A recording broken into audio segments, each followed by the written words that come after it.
Ladies and gentlemen, good afternoon, good evening, good night. I'm listening out. Good morning. I have no idea what's happening in the land of YouTube, in the land of COVID-19. Anything's possible. What a strange world we're living in at the minute. It is Thursday tea time for us. We have a special guest on the show. But before that, my partner in crime, as always, Carlo van der Watering.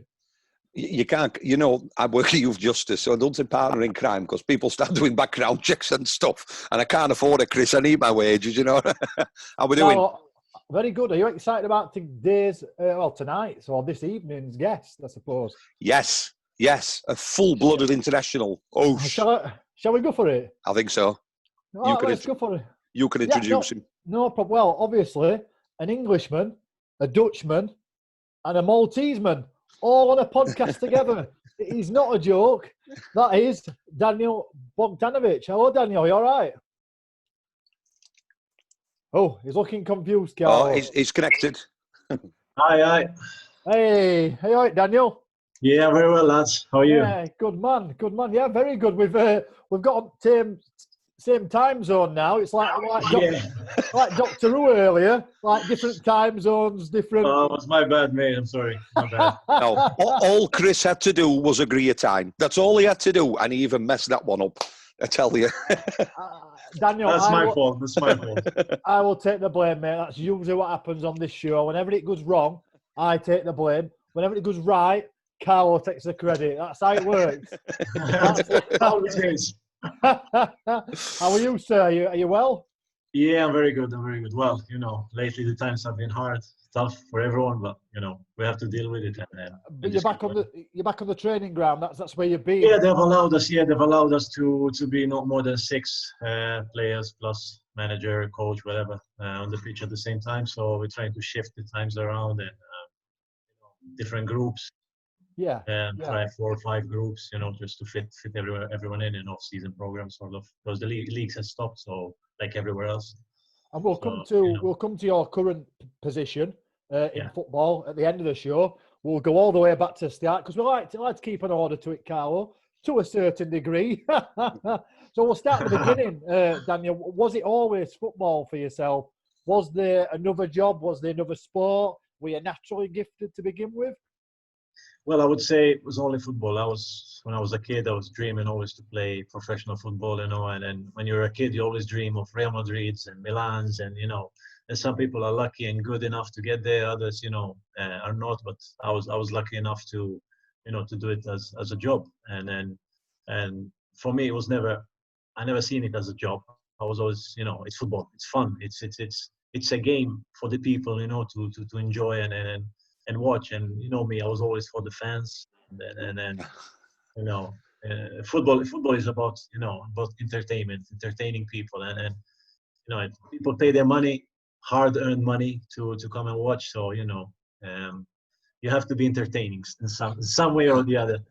Some people are entertaining with skills, others with hard work, so you just have to fit it. We're still trying to find our skill, but we're only young, so Daniel, you talked about those dreams of people that want to become sort of professional football players. Was there a specific player that you sort of thought, I want to be like Johan Cruyff, just because he's Dutch? I thought I'll mention him. But are you Dutch, Carlo? It's only took us a few minutes, but we finally realised that Carlo's Dutch on this show. Go on, Daniel. I always had a poster of Marco van Basten on my wall. So he was sort of the guy who I seen myself in, and the way he played, and well, with all respect, I'm not like him, but when you're as a kid, you dream of becoming someone, and he was that guy. I know you say you're not like him, but when you think about being 6, 7, 8 years old with all these other youngsters playing football, there's only a small percentage that actually go on and make it their profession, their job. And you've made a really good career out of it. I mean, you obviously play in Malta, you've played all over, you've played obviously with us, you played for Sheffield United, so you've made a really good, so you're one of the rare ones with the talent and the skill to be able to say, that was my profession. You know, I was fortunate enough to have skills when I was a kid, and I wouldn't say my skills were brilliant, but I had some basics in when it comes to football. But it's dreams. That's what I always say to the players, especially the young ones. You got to start somewhere, and the first step is a dream. That's where everything begins. It's a dream, and then, you know, dreams come reality if you work for it. And that's what I did. You know, I knew I had something, you know, but you know, when you're a kid growing in Africa and traveling all over the place, you know, with all the movement that my parents did, you know, from Africa to Asia to, you basically don't know exactly what you have. You know, you're trying to mix up with a lot of, you know, nationalities and cultures and stuff, and it's very hard, you know, especially where I came from. It's not something common around my surroundings to be a professional footballer. I mean, I grew up in a really, you know, tough places, but it's a dream. I always say it's just keep dreaming, and then you have to, you know, pull your socks up and do the dirty job. You know, basically you have to grind it, and always have the will to improve and take blame and criticism in a positive way. And that's how you get there. I mean, there is not such thing luck, you know, in youth football. They're all kids, especially now I'm following, you know, the Barnsley youth sector and the Sheffield United youth sectors and all the work that Martin is doing and Bobby and, you know, and there's a Maltese lad, I think, somewhere around there, around the development squads and something. And, you know, so I try to follow, and I can guarantee you all those kids, they can all make it professionally. Yeah. You know, it's just matter of they want it or they don't, and then how much they're dreaming and not giving up, because kids have the tendency to give up after the first obstacle. You know, they get rejected at a trial, or they get rejected a couple of times or 3 times, and they say, okay, this is not for me, I'll go do something else. Just keep going, because if you're a 19-year-old kid at a club like Barnsley, like, I don't know, Sheffield, you are worth something. You know, so you just have to keep going. You mentioned, just for people that are not aware, you mentioned living in numerous places throughout your childhood. Just fill people in what the reason that was. Why basically, my dad was a football manager, and you know, as a football manager, you get offered places and countries, you know. And unfortunately, I wouldn't say unfortunately, I was lucky to grow in a lot of places and learn different things and languages and stuff. But you know, my dad never got an opportunity to manage in a big football country. You know, he was one of those managers where, you know, a less quoted countries always go to, and so we had to move around and I had to follow him around the places, and so, you know, that's the reason why I, you know, changed so many countries and so many clubs, and but I'm lucky, you know. I can't complain, to be honest. You made it. You became a professional football player, and then talk to us then how you came to be at Barnsley, because I suppose, I mean, for us, obviously, it's the club that we follow, it's the club that we love. I'm well aware that if you go and talk to somebody in Germany or in Holland or in Hungary, they might have not heard of Barnsley. So how did it come about? How did the transfer come about? At the time I was playing in Bulgaria with Lokomotiv, and there was a football manager, I mean a football agent who I got in contact with by luck, you know, and that's the part of luck when you get into football. Is I met the guy randomly at an airport while I was traveling on my international duty, and we exchanged contacts, and basically he came to watch one of the games, and luckily enough, that game was against Levski Sofia, and that was one of my best games, like one of the career highlights, and I scored a one worldly that day, and from there, sort of, you know, things started, and I remember an unfortunate situation with Ian Hume that happened with when he got injured, and you know, you see, these are all puzzles that connect in one player's life, and then sometimes they're fortunate for ones and unfortunate for the others. It was unfortunate for Ian, you know, and you know, a club got a spot as a striker, and they needed someone. I was you know, introduced, and he basically, you know, showed my videos and stuff, and I came up, did the medical, and the manager was Simon Davey at the time. So everything went well, and the rest is history, really. I mean, Carlo's jumped to your Barnsley bit. I've got numerous teams in numerous countries that you played for before. So I'm assuming, are you bilingual? Are you multilingual? How many different languages? I speak 10. I speak 10 languages fluently. Wow, because Carlo can speak Dutch, English, a bit of Tan, French, bit of Tan, a bit of French, a bit of German, but that's it. I'm good at talking in English, Well. Tan, and another word that I'll not say. I'm good at talking about. You can speak 10 languages and Town. You can be. Did you fit well in at Barnsley straight away off the bat? Oh, I loved it. I mean, I loved it. You know, it was. I would say the best club I ever been to. You know, it was just the atmosphere, the team we had at the time, and you know, there was a bit of a buzz coming from the FA Cup run the few months prior, and so it was all in all, it was amazing, you know, and people loved me. So I you know, I wish to say sorry I went to Sheffield United, you know. I think you can be forgiven for that. I think if it had been the other side of Sheffield, I don't think you'd be on the podcast now. Well, you know, it was a decision, you know, I made, and it was, you know, there was many things behind it, but money was not one of them. I can guarantee you. You talk very fondly, obviously, about being a Barnsley player. Any games or goals that stand out to you that you think back, or you might talk to other players about? Carlo, do you want me to bring the stats up? Please. Look at this stats, now, Daniel. I've not prepared it, so I will put it on now. But I like to show people the stats and when they made the debut and stuff like that. I'll see if I can find it for you. Let's have a look. That's the stadium. Look at that. There we go. Oh, there we are. I'll get it zoomed in so everybody can see it at home. I know that. That's it. I've usually got this prepped, Carlo, but believe it or not, I've been working today. Can you believe that? Hold on. For the first time in 10 weeks, you've been working, and now you're using it as an excuse. So, Daniel, what do you think of that? Just looking there, on memories there.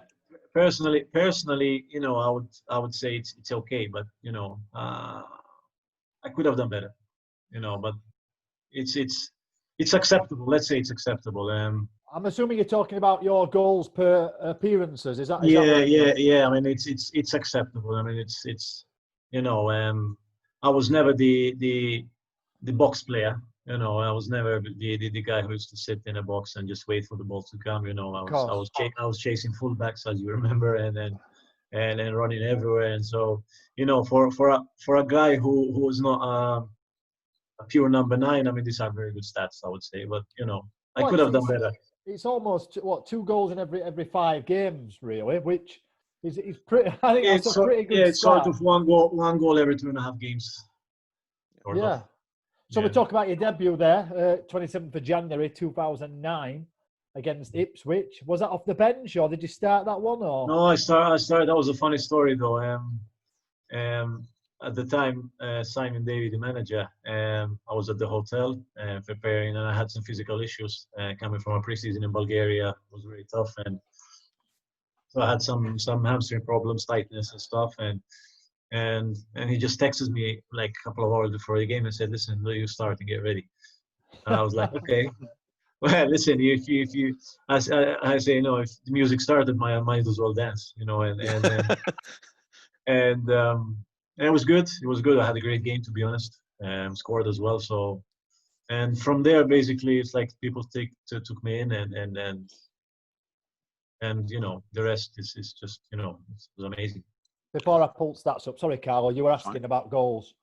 Yeah, is there a goal that you say that was probably my best goal whilst I played for Barnsley, or a match that you remember that you thought was probably one of your better matches? Well, I can't say, to be honest, I can't say I had bad matches. I always had good games. I always played well. Always did my best. But I would say the match that I remember the most was the final game against Plymouth. If you guys remember, the day when Norwich got relegated. Yep. And we beat Plymouth 2-0 with Jamal and Adam scoring the goals. Yes. Yeah. And I would say that was the game filled with a lot of emotions. I had some personal problems and stuff at home, and overall that was the game that I would say I remember. But the game that stands out is the win at Cardiff when I scored 2 goals. Yes. That was everyone gave us for a punching bag going there, and then and then we came back 3 points, nice and easy, walk in the park.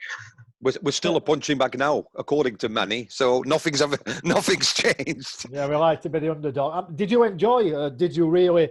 I don't know. Participate in the underdog banner and being at Barnsley, and because it's something you live off, maybe. I love being an underdog. I've based my whole life about being an underdog. I was never rated highly from anyone in anything, and I always prove people wrong. So that's my way forward in life, and then also in management. Many people had doubts, and with hard work and facts and doing things properly, So you're successful. You were an underdog, and you were a grafter. Was there a better team made for you other than Barnsley Football Club? Really, I would say for the character I have and the way I see football, the way I see things, it was a perfect match, to be honest, and that's why the results were what they were. And to be honest, the fans, I would say they were amazing. It's although I went to United, which is a big club, a massive club, and with a massive fan base and everything, but Barnsley felt more like a family. Yeah. You know what I mean? You go to United, you're one of the many, and it's like a job. But being a Barnsley, and it's more like a family. Like every day people, you go to the market, you meet everyone, and you can't go and buy any groceries because as soon as you walk in the town, everyone stops you, and that's it. Your day is gone. Yeah. You know what I mean? So, but it was a perfect match, to be honest. Yeah. What about your teammates at the time? Any people that you got on better with than maybe some other ones, or was it a very good gang and sort of everybody got on with each other? No, that was funny enough. That was one of the few, maybe the only club I've been to that it was a perfect environment for everyone. We didn't have one big-headed guy. In football, you always find those couple of sorry to say, cocky guys. Yeah, we've got one on our podcast. It's called Carlo. I have to rein him in a little bit. He's big-headed, but Danny. With the high ego and stuff, and then we didn't have that kind of environment, and basically that reflected on the pitch. And then we had a couple of very good seasons as a squad, and we had some very good players. And I mean, it was really good. The mix, the blend between the youth and the seniors was spot on, and the managerial changes that happened at the time was really good. That's really interesting, isn't it? Because there's a piece, it's about a 3-minute clip going around on social media, on Twitter, and it's Leroy Leiter, who obviously joined Barnsley later on, talking about his transfer to Barnsley and saying he hated it from the minute he got there because he felt Barnsley could be a club that could go places, but there were far too many younger players and you don't win anything with the kids. And it very much seems that people need to buy in the club that Barnsley is. It's very much even as the fans, we've got, there are men at 70 that's watched that team for 50 years, and you've got little ones at 3. When you walk in town and you see a player, people want to be able to go up and say, "Oh, you've played fantastic," or "Can I have a signature?" And for some players, that is the environment they need to flourish, to get better, to feel accepted. And for other ones, that is almost seen as ancient, not competitive enough, because you talked about the mix between youth and everything else. Now still, Barnsley's DNA, Barnsley's philosophy is that you look at young players from lower leagues or in your academy, you bring them up, you bring them into the first team, you develop them, and you try and sell them at a higher price because that keeps money coming in, and that's how the club sort of survives. Of course. Yeah, keep on. Yeah. Is that, obviously, you're still playing. You talked about, watching some of the younger players. Looking at the money that's being involved in football, surely that has to be the best way forward. You can't, you've played for all these teams. You can't buy success, can you? There is no magic recipe. No, and Manchester City is one example. They spend so much before they even won, before they even go close by win. Yeah.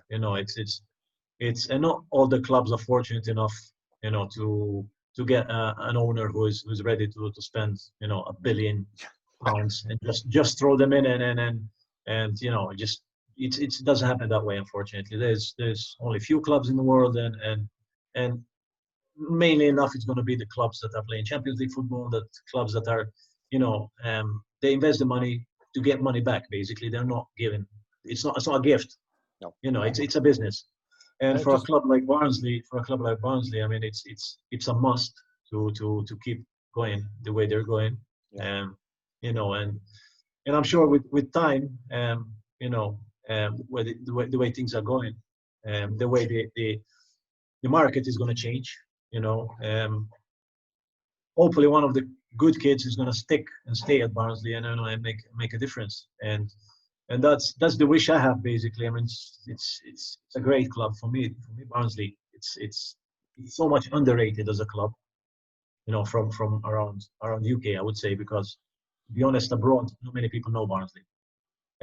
Only the English sort of colonies, the big countries like Italy, Germany, they heard of Barnsley, they know Barnsley. But if you go around the majority of the world, they don't know Barnsley. No.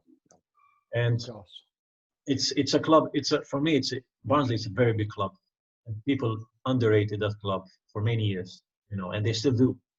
And there's so much potential at that club. The only thing is, they should always get in players that fit in with that style of play and the image of the club and the people, especially. People love to see a player giving his 110%, chasing a fullback down the whole pitch, tackling a fullback.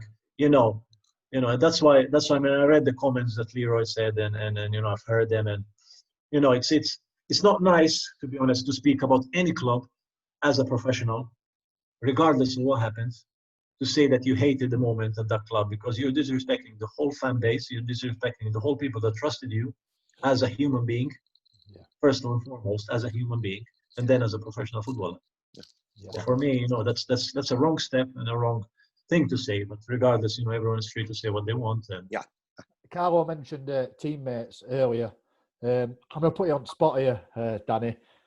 If you were to say a five-a-side football team with yourself at the front, so we're talking about a five-a-side football team of Barnsley players that you played with, who would be in that team?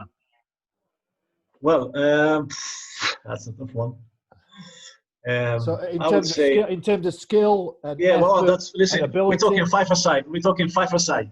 Okay. We're talking five-a-side football. Now, five-a-side football and 11-a-side football, it's a totally different story. Okay, yeah. I would say Hugo Colace, Adam Hamel, Anderson Silva. Yep. I'll put Quasi in, just for the banter. Okay. And Steely, of course. Of course.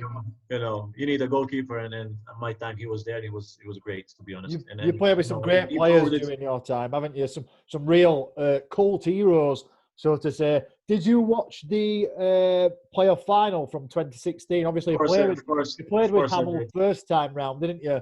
You must have been so happy for him, because he really. Oh yeah, it was amazing. I mean, I watched it live, and it was, my son is a Barnsley supporter. He was wearing the Barnsley shirt, and it was amazing. What a goal he scored, by the way, man! It's one of his gems. He always does it for some reason from that side. When he cuts in and then whips the ball, it just most of the time it goes in.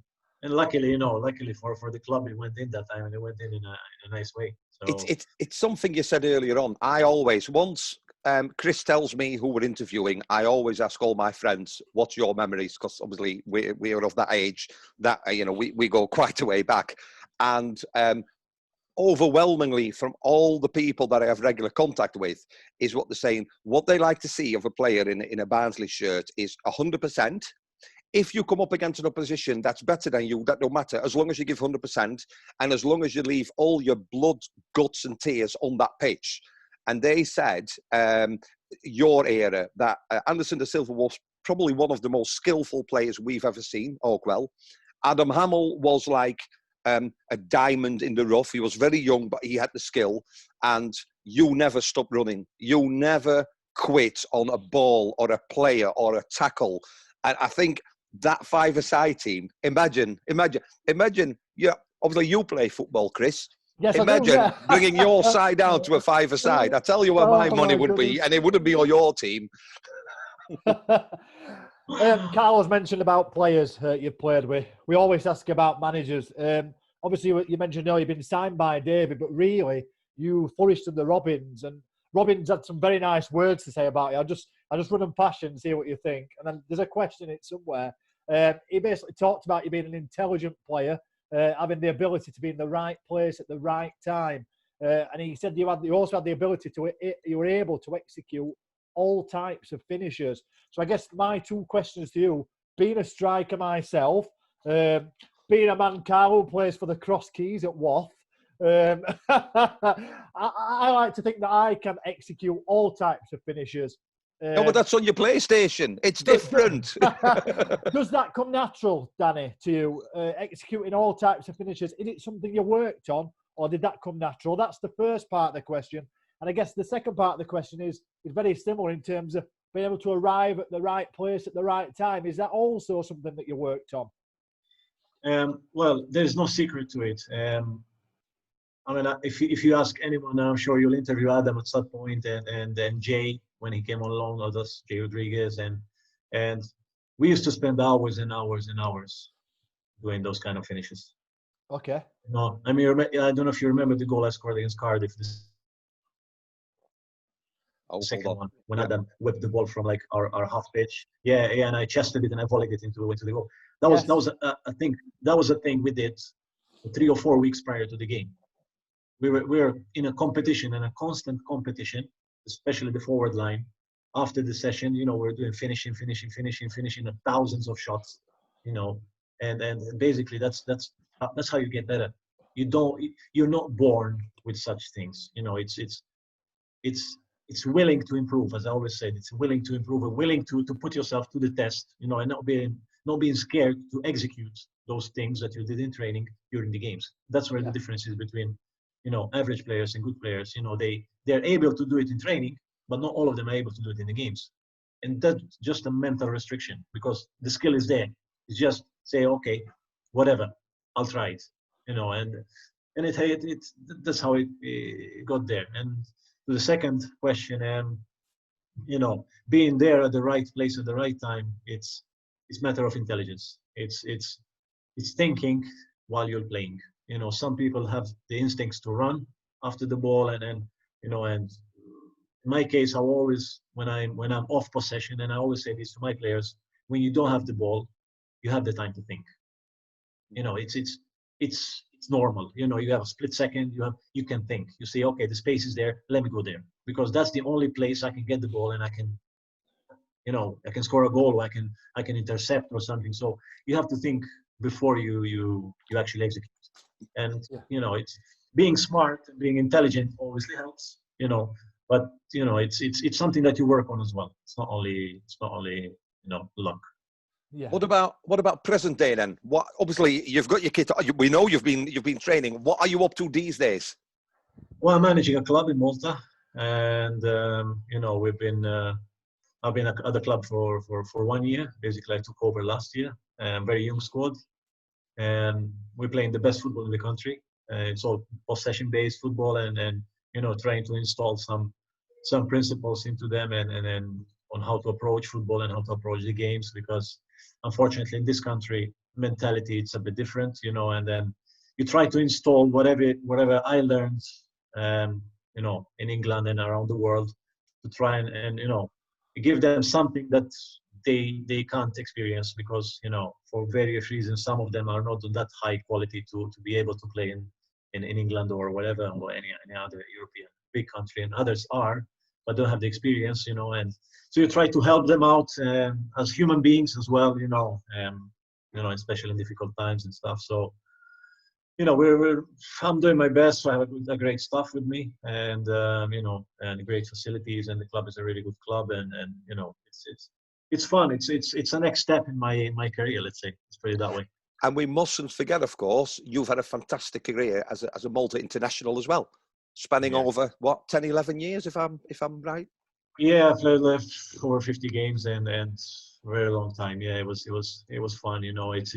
It's something that to look back and be proud of. And I can't complain. My career was really good, and I worked for it. I worked every penny I earned. I left my sweat and blood on daily basis, on the pitch, training pitch, and the games. So, and outside the pitch as well. Every time we had community works and we had things to represent the club and stuff, I was always the first one to volunteer to go. And it's being at a club, and that's what I'm trying to install into the players here. That being at a club, it's not just playing football. It's not about playing football. It's many other things. There's so much feelings around the club and so much involvement of people that you don't even know that are giving their best to the club. And so you just have to you have to be very careful and very, very dedicated. Before Chris, just one more question, Chris, because I could talk to Daniel all night. One thing that you've just said, which really struck me, we spoke to Martin Devaney last week, who's obviously under 23s. We spoke to Rory Fallon a couple of weeks ago, who is involved with Plymouth, and they talk very much about coaching, managing. It's not just about football skills, is it? It's about shaping young people or players. Surely, being an international and having lived and experienced different cultures, everything, you are best placed to do that for the players that you've got. Is there a wish somewhere in the back of the head to maybe one day come back to England and manage, or is Malta now the home where you've settled and where you want to stay? Oh no, my mind is to England straight away. I've always been ambitious as a football player, and I reached high levels as a football player, and I will reach high levels in managing as well. So I love it. It's something that I have in me. Football for me is everything. Football for me, for some people, it's a job. For others, it's a temporary job. For me, it's life. Especially at these difficult times, we spent. It might sound selfish what I'm about to say, because I know people are going through a lot. But for me, without football, it's like without life, without air, basically. And I'm not joking when I'm saying this. I'm not just saying this for the sake of saying it. It's reality, and I show that every time I played. For me, it's life. I put everything down the line, and without football, without being able to watch football on TV, without being able to go to training, to interact with players, with the managers and stuff, it's it's just hard. My last comment to you before I hand over to Chris. My mate Steve said to me, Bogdanovic played every match as if it was the cup final, and I think that's probably the biggest compliment that you can pay to a player, isn't it? And that's Chris. Danny, it's been brilliant to have you on. We would love to come and visit you in Malta at some point and have a look. Are you head coach there, or are you actually manager? Is it different from over here? Obviously, those roles have kind of like intermingled. Yeah, I know European, UK and Europe. It's a bit different. Basically, I'm the manager, so I try and keep at my club the setup that was that I found, that I learned, and I experienced in England. Okay. Because I'm lucky enough to have played in Italy and in Asia and Africa, so I've seen the way things work, and I can compare those things, and find in my view, the best way and the best solution for it. And the best solution is the UK system. That's simple as that. It's a manager. It's in Italy, basically a head coach. He has little or no say on players who's bringing in, or because it's a sporting director that brings players in and stuff. Yeah. And to be honest, I do not agree with that, because the manager is the manager. If I want to play a certain style of football, I need to bring in certain type of players, and not someone else bringing me certain type of players. Yeah, so I try and work in an English way, and I think that's the best way to go forward. And the results show it. As a setup, as a club, we're making massive steps forward. And brilliant. Maybe we'll come and visit Malta. Maybe anytime. Give me and Carlo a trial, and you can tell him how good I am, and then pan him. No, Danny, we really appreciate it. We know you are a very busy man. You've just come off training field. You need to go home and get a shower, see your family and things like that. So we do appreciate you taking time out of your day. I'm sure Red fans will appreciate it. Everybody still talks about you in a very positive light. Yeah. You were a man for the times that fit Barnsley and its profile. Well, timeless, isn't it? Timeless, because we're Absolutely. still looking for players like that. Correct. We've got In some, terms of don't get me wrong, but it's about every match is a cup final, and it's not about shirking out from, a tackle or thinking, I'm not going to run because he's fast. It's about 100% on the pitch, and then afterwards you can recover. But in that 90 minutes, that is your stage, and that's when, definitely. I mean, people go and do their jobs from 6 o'clock in the morning till whatever time finish, and they earn their money in a hard way, And as a player, you're the biggest coward if you do not respect that. You're disrespecting everyone, especially yourself as a human being. Yeah. So all you can do is you can always do the maximum, do your best, and then sometimes you score, sometimes you miss. We all make mistakes. But there is no excuse for effort. There is no excuse. There might be excuse for skills, but effort has nothing to do with. So. I hope you're listening, Chris. Effort, Yeah. right? When football resumes. Yeah. Carlo van der Wateren, thank you very much for joining us on your podcast with me. Daniel, one of the nicest guys in football. We wish you all the luck, and we'll be following your career. And who knows, in a few months, when football's resumed, we'll get you back on and you can let us know how you're doing. No worries. Anytime, guys. Thank you very much for joining Thanks us. for having we me. really appreciate it. You Thank have a good week. Come back on another time. All right, top man. Peace out. guys. Ta-ra, man.